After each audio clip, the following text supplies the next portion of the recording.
I thank the chairman for yielding. Mr. Speaker, as you know, American trade policy during the last several decades has been in many ways a disaster for the average American worker. Instead of exporting products, the United States in many ways has been exporting jobs. Millions of decent-paying manufacturing jobs in the United States have been exported to desperate third-world countries where workers are paid starvation wages and are denied the most basic workers' rights, rights that we take for granted.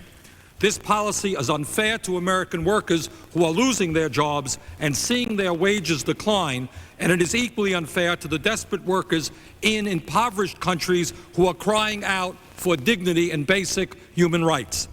Mr. Speaker, to a significant degree, the international financial institutions, such as the World Bank and the International Monetary Fund, are financially underwriting this process. Time after time, IMF loans and World Bank projects have only exacerbated poverty in already terribly poor countries. Equally, unfortunately, American workers are seeing their rights and living standards moving in the direction of these third world levels.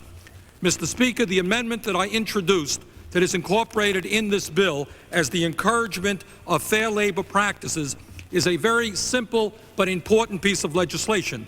For the first time in the history of the international financial institutions, these powerful organizations will be asked to respect the basic rights of working people everywhere. Specifically, what this provision does is require the United States to use its influence to pressure these institutions and borrowing countries to guarantee fundamental workers' rights.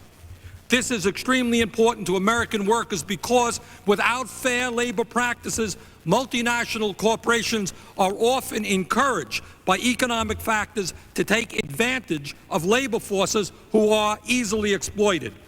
This perverse dynamic in the global economy is illustrated by the fact that in 1992, American companies invested $16 billion in new plants and equipment in China, where, to say the very least, workers there do not have fundamental rights in terms of labor standards, in terms of basic democratic rights. Therefore, this Fair Labor Practices Amendment not only protects the workers abroad, but also discourages the export of American jobs.